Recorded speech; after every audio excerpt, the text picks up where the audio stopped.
Okay, let's get straight into it. So when I met you there on Tuesday, I asked you to have a quick look over the recording or video that I made on reviewing the JavaScript language, and in particular the data representation side of JavaScript. So hopefully you've done that. Also at the back end of that video, you'll notice I started talking about the JavaScript functions area. And so I'm going to kind of pick up the story from there. So we're continuing with a review of JavaScript, and I'll complete it today. And then we'll get into unit testing, automated unit testing next week, and that'll be kind of proper agile material, if you like. So on the website, what you've already done now is you've completed the first lab. If I go down to the lab section, you've completed this lab. And after today's lecture, you will be able to tackle this lab here, which is still under the kind of review side of JavaScript. This lab deals with JavaScript functions. And if I go into the lab, go on to the second page, presumably you've done this stuff now already. In the prerequisite for this lab, I have a repeat of the prerequisite in the previous lab, just to be sure that you actually go through with configuring your local Git environment, in particular, making sure that you do, how do I say it? Yeah, this stuff here, make sure you do this stuff, you configure your local Git environment properly for me. And if I go on to the next page, then there's a link here to an archive that you can download. This one here. When you download that, and I'll talk my way through some of the stuff in that archive in this lecture by way of supporting some of the points that I want to remind you about in relation to JavaScript functions. In terms of the slides that I want to go through today, the slides are available in the JavaScript fundamental section. So it's these slides here. So I've already loaded them.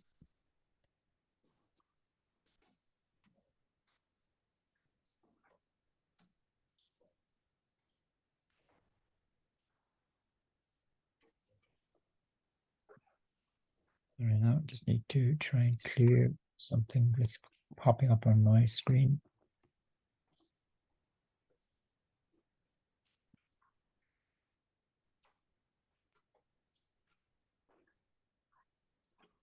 Bear with me for a minute.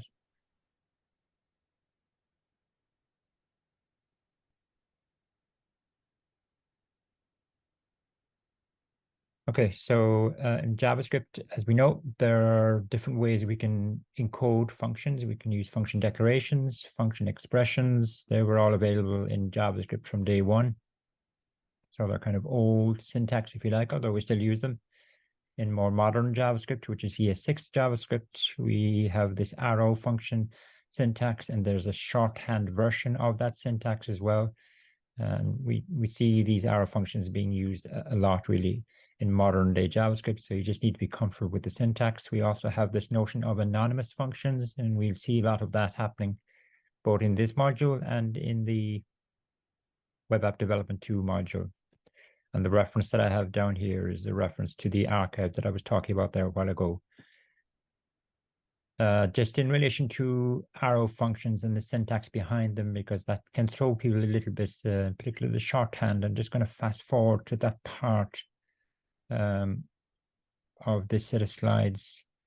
And so I've downloaded the archive that I mentioned there a while ago, and I've imported it into VS Code. And so here it is.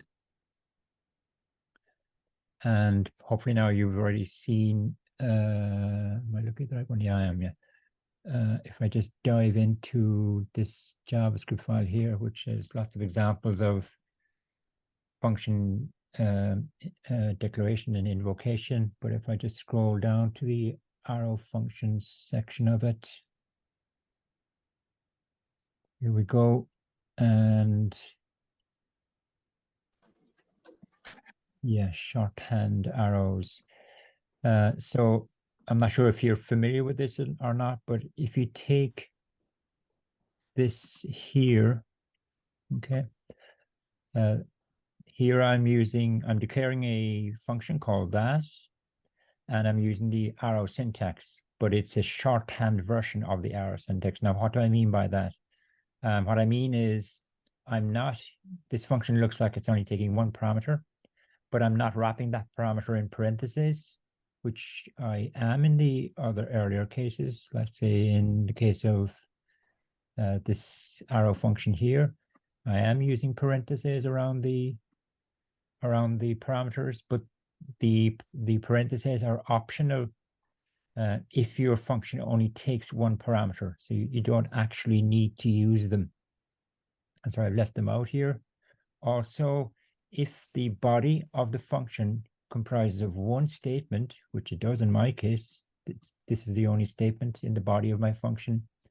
And if the evaluation of that statement, if that is the return value of the function, then you can do a number of things. You can leave out the curly braces. I'm not using any curly braces to encapsulate my function body, whereas I am up here. Here I'm using curly braces, opening curly brace and a closing curly brace. Closing curly brace is down here.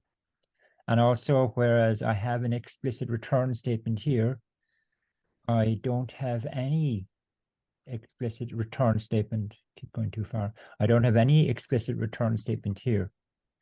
But because I'm not enclosing the body of my arrow function in curly braces, then by default, the return value is whatever the single statement in the body evaluates to.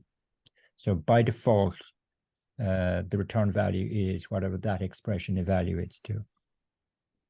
Okay, and it looks like the expression in this case is going to evaluate to a Boolean, because I'm taking this and I'm ANDing it with this.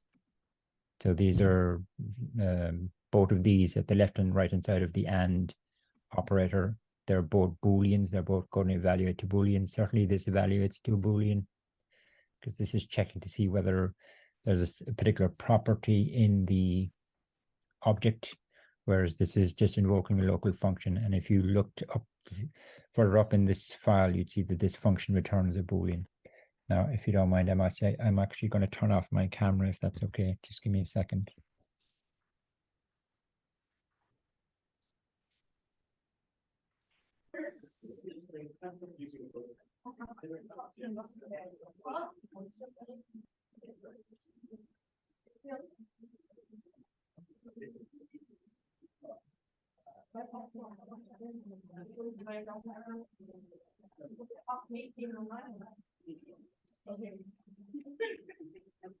Okay, so the long and short of it anyway is, pardon the pun, the long and short of it is I'm just demonstrating the shorthand version of the arrow function.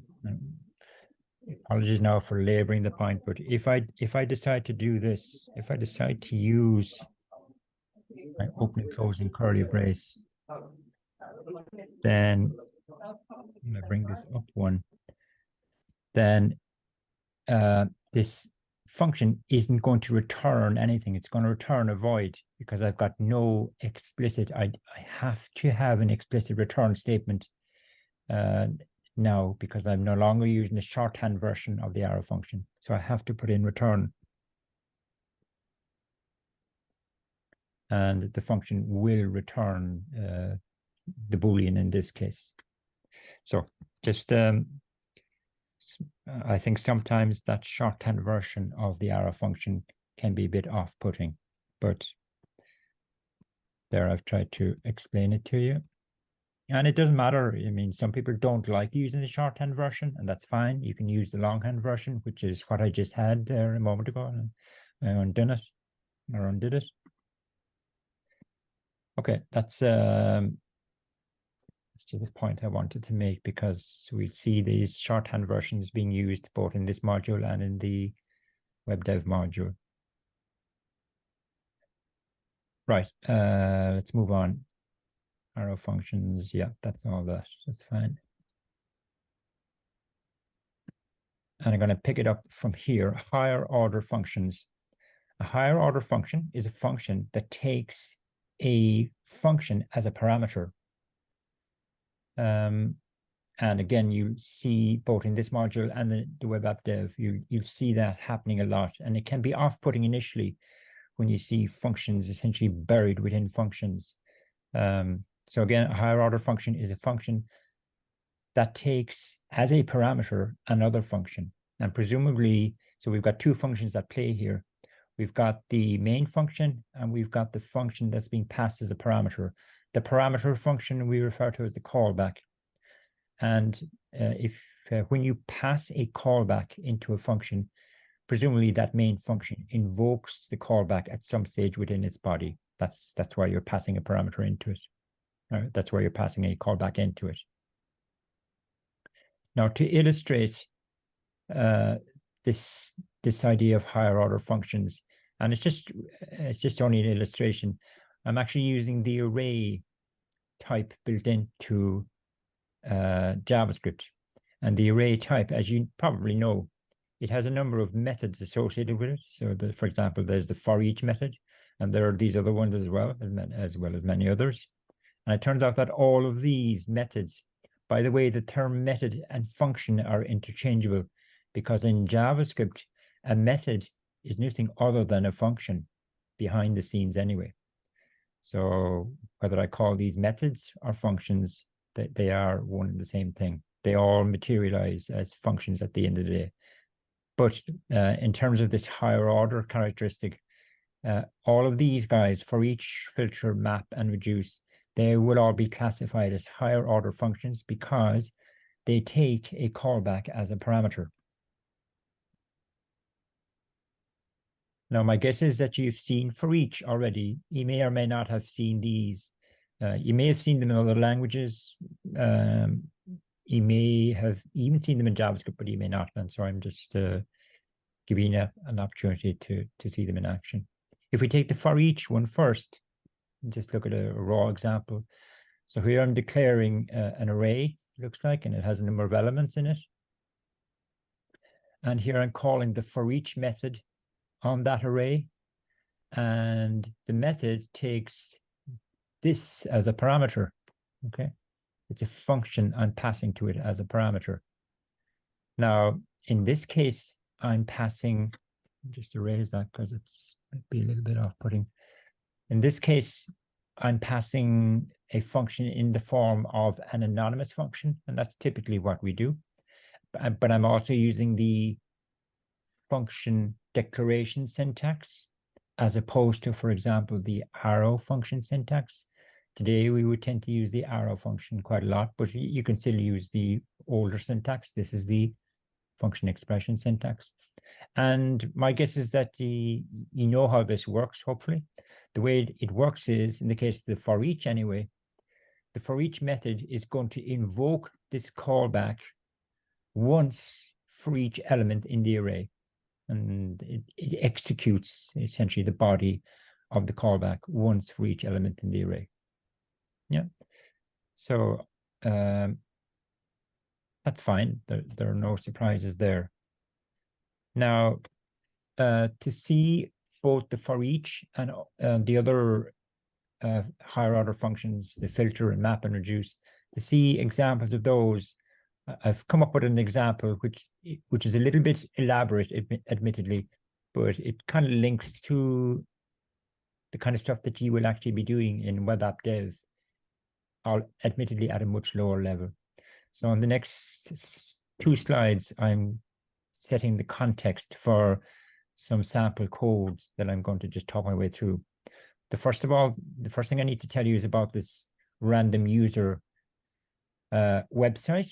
It's both a website, but it's a website where you can send it HTTP requests and it will return data to you. It's what we refer to as a web API. Now, if I just go over to my browser, if you just type in random user, then you'll get to this website. But this is both a website and a web API. A web API is an endpoint that you can send HTTP requests to, and it will respond with data. In the case of the random user web API, what it returns is an array of randomly generated user profiles. A user profile is just simply an object that contains a made-up person's name, their address, and their age, their date of birth, and various other properties. They're just randomly generated, hence the name. So I'm going to use this web API in a little case study. And if I go on to the next,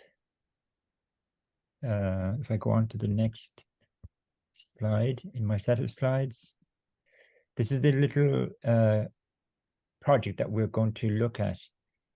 So what I'm showing here is yeah, that's what I'll do. If I go back to here, here's the code now associated with this little project. And it only has one HTML file, this one here. And you may have looked at this already now. It has one HTML file, and within this, the body of the HTML is irrelevant. That's all that's in the body. But it has these various script tags, and the script tags are referring to these script files here. And what we'll do is we'll enable and disable these scripts one by one to see what they do. So at the moment, the only script that's enabled is this one. And so it's referring to this JavaScript file here. Okay. So what's actually also what I'm going to use is the live server that we've installed in our VS Code. It's a simple HTTP server. So when I run my little project, this is how it's going to behave. If I go back to my slides. So I have my live server running, and it's essentially hosting the project that I've just shown you there, which only has one HTML file and some JavaScript files. When I start my server, as we know, it's going to start the server, and it's also going to open up a browser tab. And the browser tab is going to request the index.html from the live server. The live server will return the index.html, and we've just seen what it contains. In particular, it contains a reference to a script file, to a JavaScript script file. So the browser then requests the JavaScript script file. That's returned back to the browser. The browser will execute that JavaScript. So that's what I'm kind of showing down here. Here's my JavaScript file, which is going to execute. And in my case, sorry, now there are still things popping up on my screen from Zoom. Just bear with me.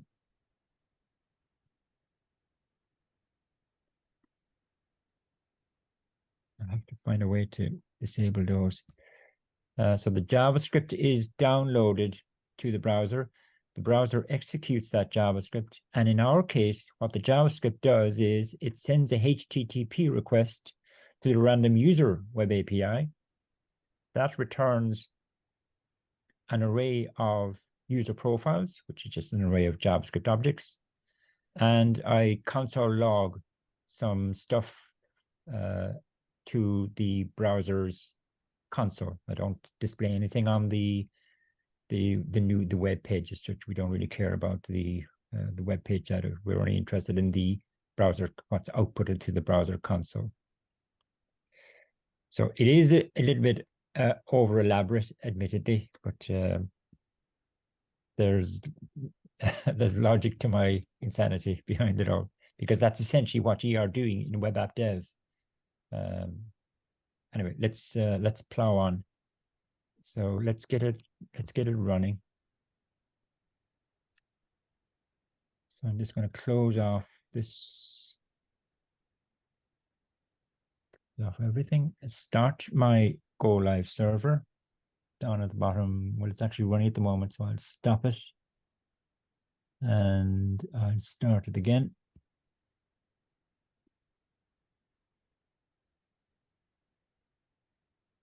And we don't care about the web page. We're only interested in the browser's developer console. So all of this stuff is generated by the JavaScript file. Now let's go back, and what I want to do is I want to start talking about higher order functions, and the first illustration of higher order functions happens in this script here. So I'm going to disable that script, which you should have looked at before this lecture because it was part of the previous lecture. Sorry about that. I'm going to enable this one, and I'm going to save. And the way the live server works, when we change any, when we make any changes to our stuff here, then those changes are automatically kind of refreshed in the browser, if you like.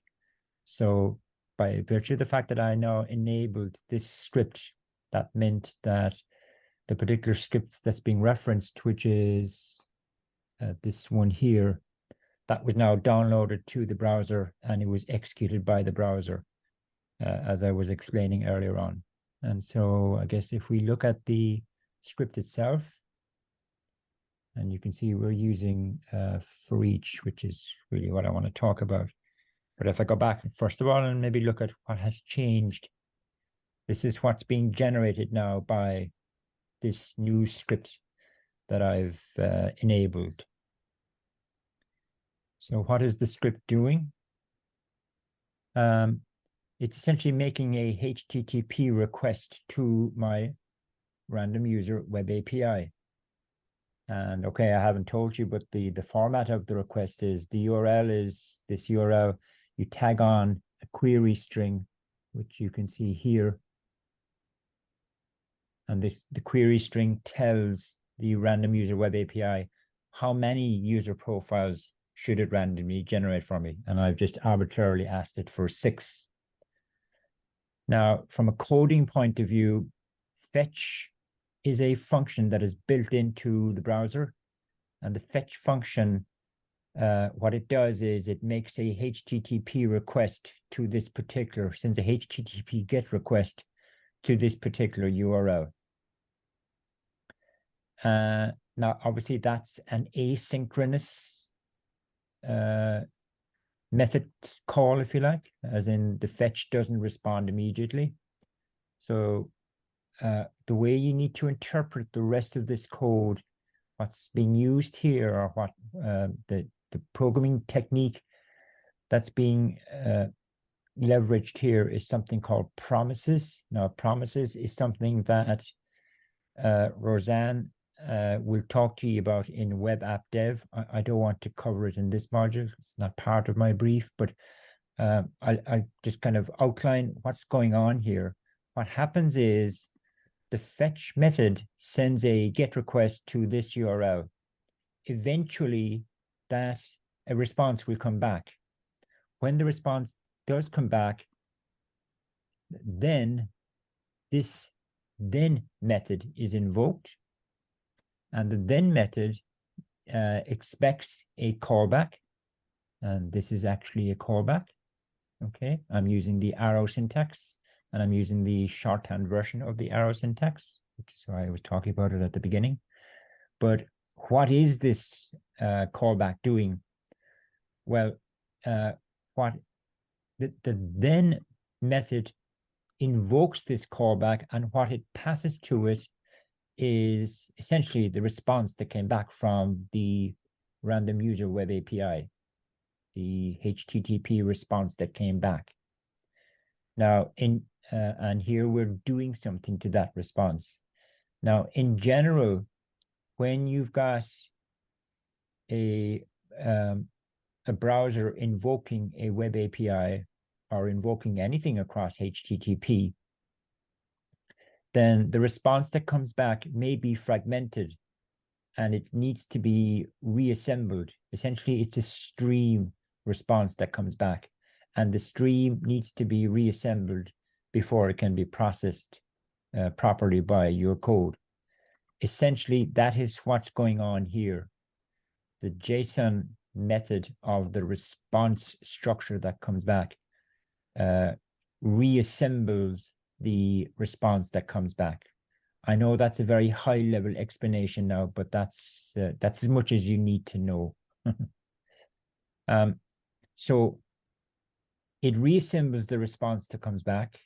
That reassembly will take time. So that's an asynchronous thing as well, because the fragments will arrive back at the browser over time. Eventually, when the entire response stream has been reassembled,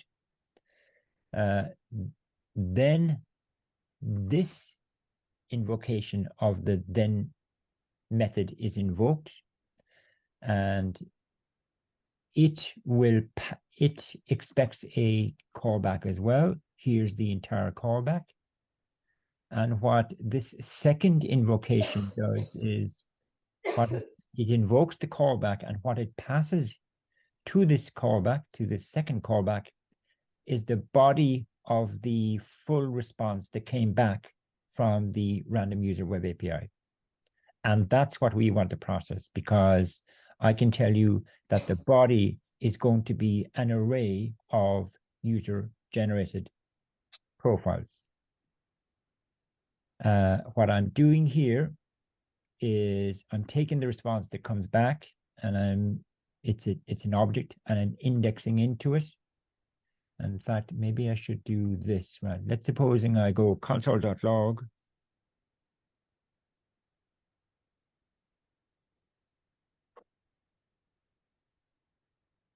Well, not. I'm just going to tell you, right?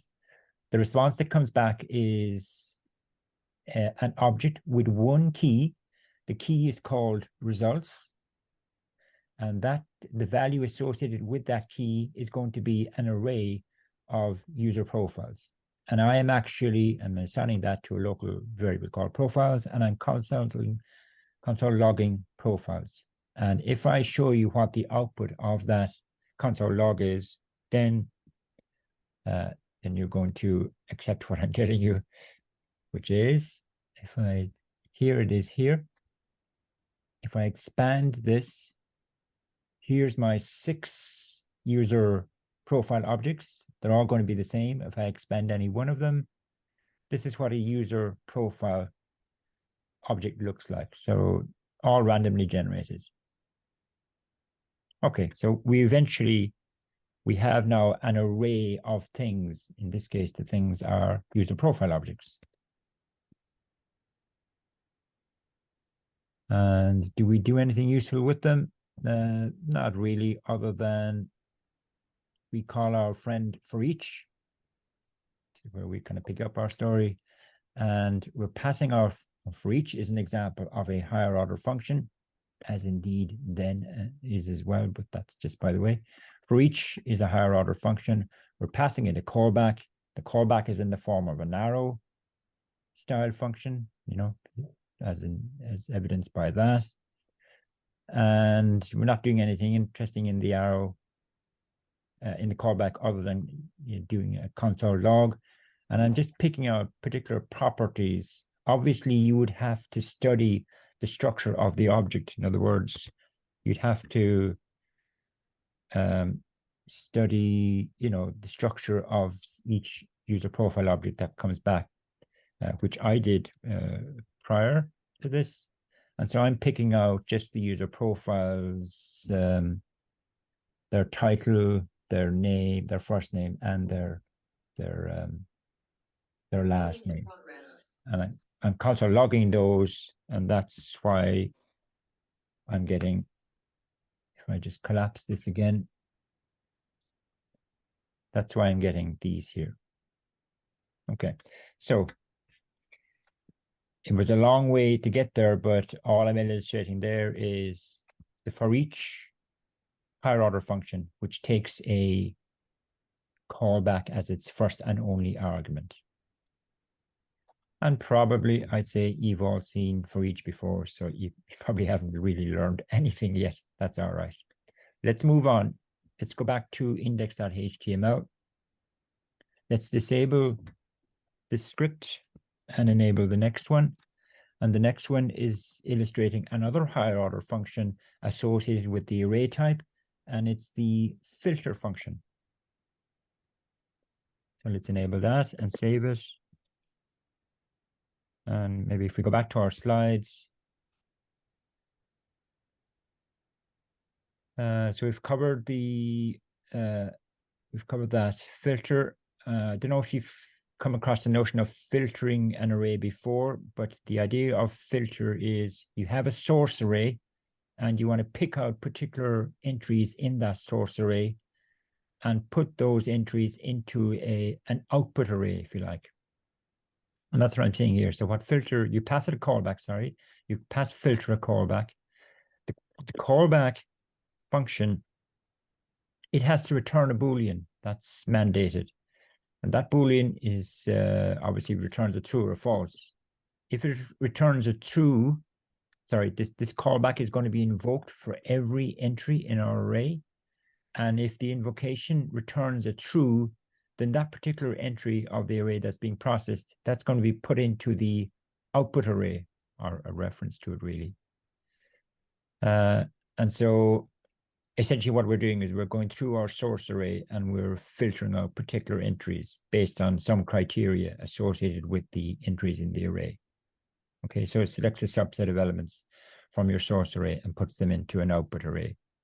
It really only puts references. It doesn't make copies of them.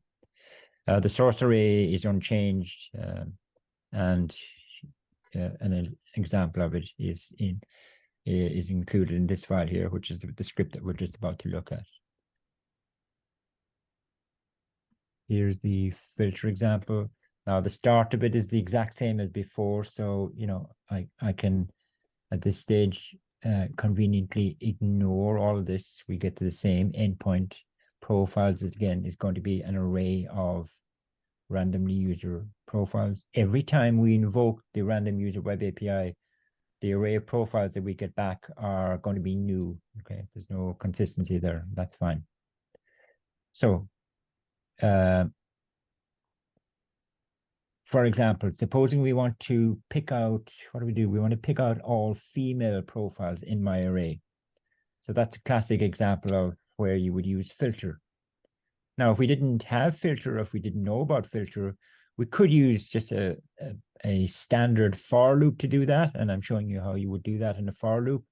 But that would work, but it would be, I suppose, not, it would be kind of poor programming from a JavaScript point of view, because we can use the filter function to do that for us. Here I am invoking the filter on my array of profiles. Filter takes a callback as its one and only argument, and that's consistent with what I'm doing here. I'm passing a callback to it. Now, both in the case of for each and in the case of filter, there are actually, the callback takes 3 arguments, but the second and third one are optional. Now, I'm not using the third one in this case, but I am using the second one, and of course, I'm using the first one. So here's my callback that I'm passing to filter. So again, it works the same as for each. Filter is going to invoke this callback once for each element in this array.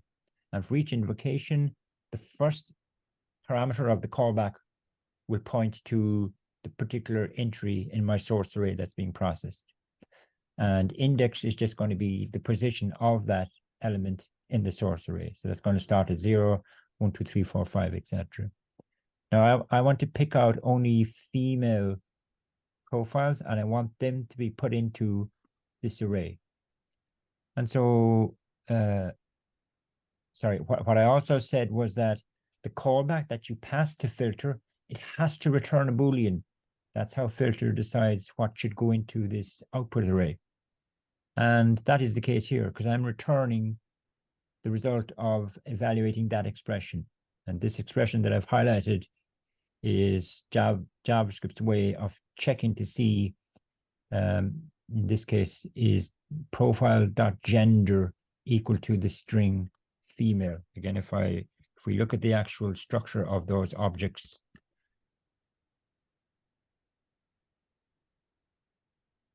if we take any one of them,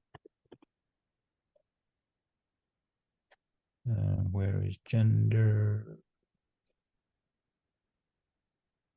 There is gender there. Okay. And so it's either going to be equal to male or female. So I'm picking out each one that has that characteristic. So that's going to, that expression that I've highlighted there is going to evaluate to true if the object, if the profile, that's true for the profile, and a reference to that object is going to be put into this array. And then I'm console logging my output from that filter. And so that this console.log that I've highlighted is the second console.log. And let's say if I actually disable this one, just to make it clearer, then there are only, it looks like there were only, did that work? Sorry.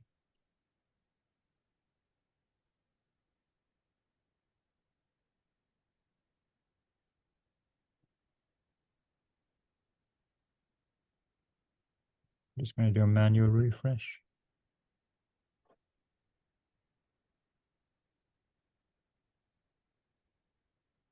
Getting the 10 from, sorry now. Oh, there, yeah. I'll disable that as well.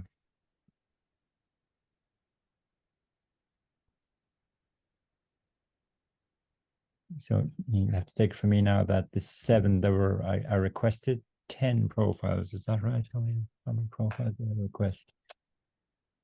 Yeah, I requested 10 profiles. And it looks like from the response that came back, only 7 of them were females. And if we look at any one of them that went into that output array, the gender will be female for all of them. So it looks like the filter is working. Just another illustration. Well, I'll pause for a second. I know I'm rattling on here quite a lot, but I should have said at the outset, you know, if you want to ask me something, just by all means, just interrupt me and just vocalize your question. There's no problem. I know it might be a little bit intimidating to do that, but feel free to ask any questions anytime you want to. I'll just pause for a second in case you might have something to ask me.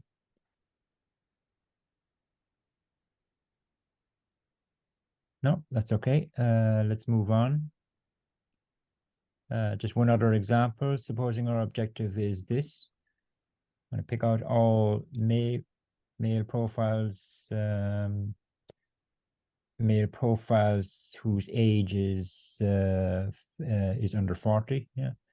And so here's, again, we're using filter to do that. And here's the expression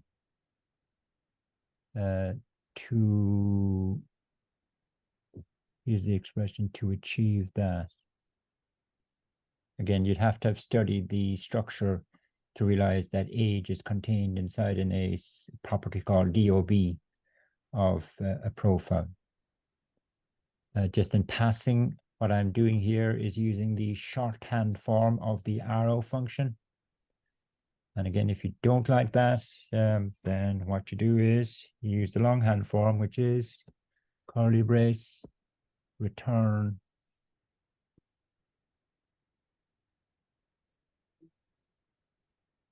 explicit return, and close the curly brace.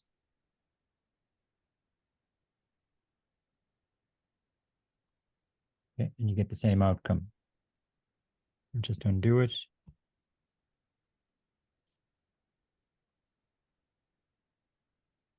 And I'm console logging it again here just to see did it work. So if I go back to here, this is the second console.log, and it looked like there was nobody. Let's just do a manual refresh to get something. Okay, now there are 2 people, and if you examine them, you'll see that they meet the criteria, as in they are, we drill into the date of birth. Yeah, they're under 40, I think we said, and it's male. So that's filter. It's a higher order function, as in it takes a function as a parameter. Okay. Moving on. Let's go back to our slides. Another example of a higher order function in relation to the array type is the map function stroke method. What map does is, again, it takes only one parameter, which happens to be a callback. You can have cases where you have a higher order function that takes other parameters as well as the callback, but it just doesn't arise in this case.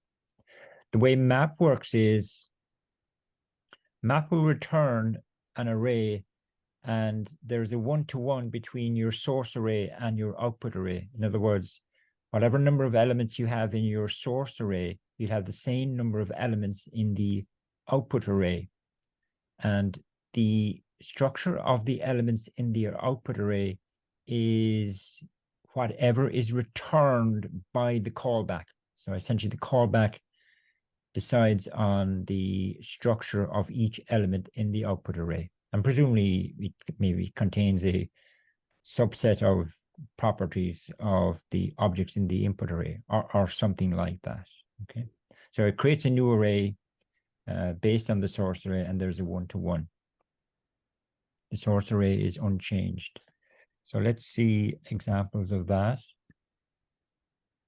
Again, go back to your index.html, disable that script, enable the next one, and is referring to this file here.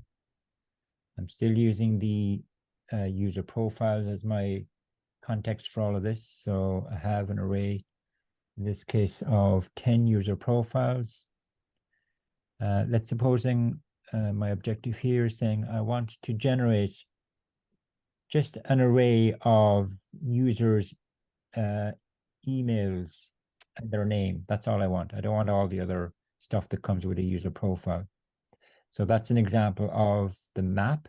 Again, you could use a standard for loop to achieve that, but map is made for that kind of situation. So here we go, calling the map on my array, and the idea is you pass it a callback, and whatever the callback returns, that's what goes into this output array. And you can see in my case, I'm returning an object. It doesn't have to be an object. It could be a string. It could be a numeric value. So I'm returning an object. So in this case, so my array, my output array is going to be an array of objects whose structure is equivalent to what I've highlighted here. And I'm console logging it. And so let's see, is that what we get? We should get an array just containing names and emails.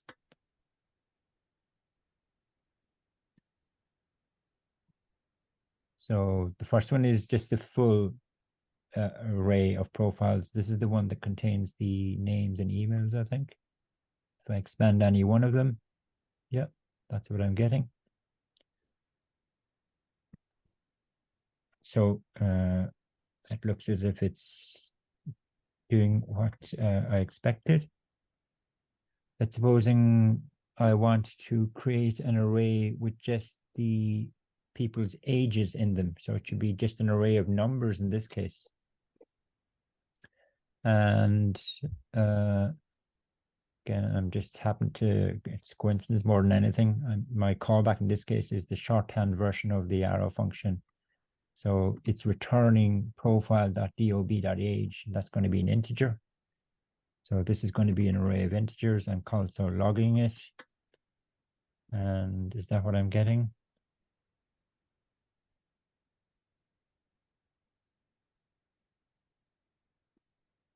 Yep, looks good.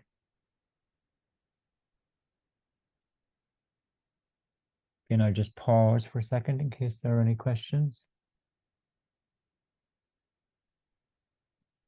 No. I've just checked my watch now, and I'm not actually as far as I wanted to be. The last one we look at is the last example of higher order functions is the reducer function. It's a bit more complicated, which is why I'm kind of concerned that I'm not going to get through it. But what the reducer higher function what its objective is to take your source array and to compute an accumulator value based on processing that array. So the emphasis is on this accumulator value. And that could really be anything. Now, the way the reducer higher order function works is it expects two arguments. The first argument is a callback, which is all this part here. And what the callback does is it helps to compute the accumulator. So the way it works is, well, sorry, let's leave it at that. It helps to compute the accumulator incrementally. The second argument, this here, this is the second argument of the reducer method. The second argument is the initial value for the accumulator. You've got to initialize the accumulator. And so the way it works is it will invoke the callback once for each element in my source array. That's the same as before. For each invocation of the callback, it passes a number of arguments. The first one is the current value of the accumulator. The second one is the current array element. This is the index of that array element, and the last one is the full array. We don't really care about the second and third one. The first two are the important ones. So that means that, let's say, I've got an array with 10 elements in it. And when I call reducer on that array, the first invocation of my callback, the accumulator, its value will be whatever I've set it to here. In the body of the callback, I will make a change to that accumulator based on some properties in my array element. And critically, the callback, it must return the updated value of the accumulator. So I've made some change to it here, and I return that. That return value now becomes the first parameter value of the second invocation of the callback. Element will point to the second element in my array. In the body, it's going to update the accumulator again and return that updated value, and on it goes. So for each invocation of the callback, this first parameter is going to be essentially the return value of the previous invocation of the callback, as in we're building up the accumulator value.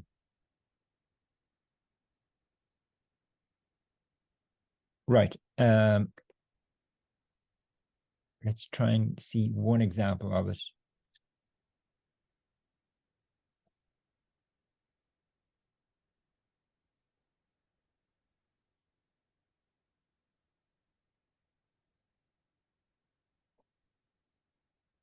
Same story as before. I've got an array of profiles. Supposing I want to compute the average age of all of my users.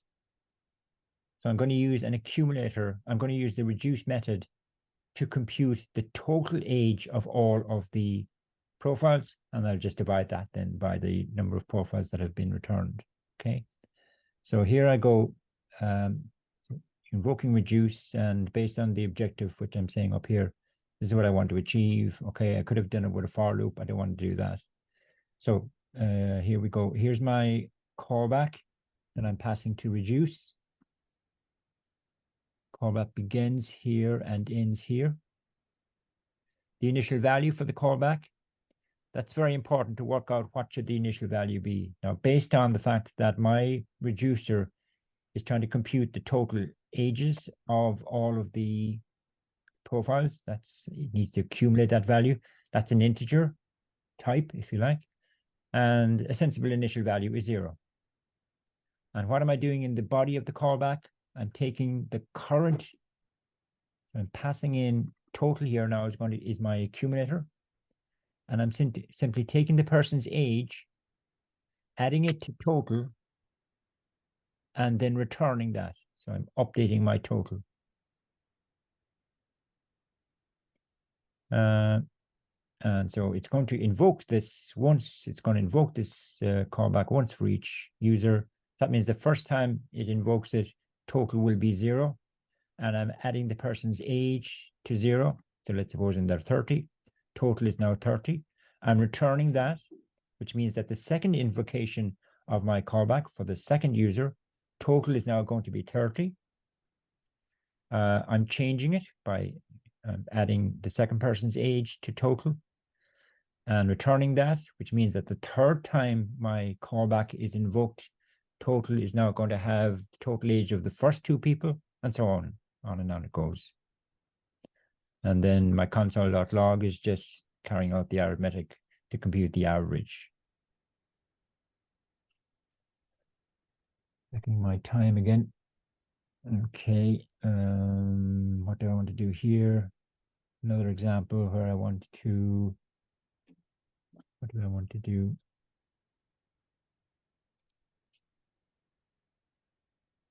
Okay, find the youngest person in the array of profiles. It wouldn't be obvious now, given that that's my objective. It wouldn't be obvious that the reducer can do that for you, but it actually can. And so I've just commented it out, but you can re-enable it. I'll just try and push through this example if you don't mind, and then I'll let you go. So the objective is to find the youngest person in the array. Now, in this case, I'm setting the accumulator initial value. It happens to be an integer again in this case. That's only coincidental.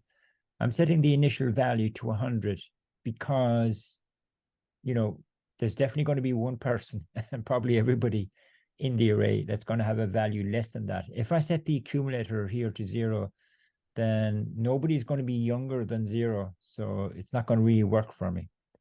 So I'm setting the accumulator to 0. And again, I'm stressing the fact that it's just coincidental that the accumulator in both examples that I'm showing you happens to be an integer. It doesn't have to be. In fact, I have a third example down here where the accumulator is something much more elaborate than that. But in terms of what the callback to my reducer is doing, you can see, look, it's finding the person's age. It's comparing it to, let's see now. I don't want to rush it too much. Min now in this case is my accumulator. So min for the first invocation of my callback, min is going to be 100. I'm comparing the first person's age to min, and let's assume it's going to be less than min. I don't know if you're familiar with the ternary operator. That's what's going on here.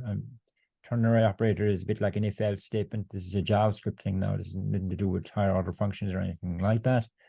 So the way you interpret this expression here is evaluate that. If it's true, then the return value, this is assigned to this variable. Otherwise, if this expression evaluates to false, then take the thing to the right of the colon, and that is the return value. So essentially, this is like an if-else statement. If the current person's age is less than min, then set that person's age to be this value. To be this value. Otherwise, set this value to min itself. Don't change it, in other words. And what I'm returning is the new minimum age, which may be the same as the previous minimum age because the person that we're currently looking at is not younger than somebody else that we found earlier on who is younger than them. So eventually, having gone through all of the users in my array, min is going to be equal to the youngest. And probably what I didn't say is what reducer eventually returns is it eventually returns the final accumulator value. And so in this case, the final accumulator value will be the lowest age that you found in the array. And then I'm console logging that. Okay, and you can kind of confirm all of this stuff if you look at the actual output that's generated. You know, the youngest person I found was 22 in this case, and if you take the time to look through all of the users in this full array of 10, you'll find that the youngest is 22 or whatever it says. 27, sorry. Okay, a little bit rushed at the end, but you get the general idea of higher order functions, passing callbacks to a function, and the use of both the arrow syntax, etc., etc. There was one other example of the reducer in that script, which I didn't get to look at. It's a much more advanced example, but we don't have time to look at it now. Okay, I am going to leave it at that. All right, so I'll talk to you next week. I can hang on for any questions if there are any questions, but perhaps not. Okay, I'll talk to you next week.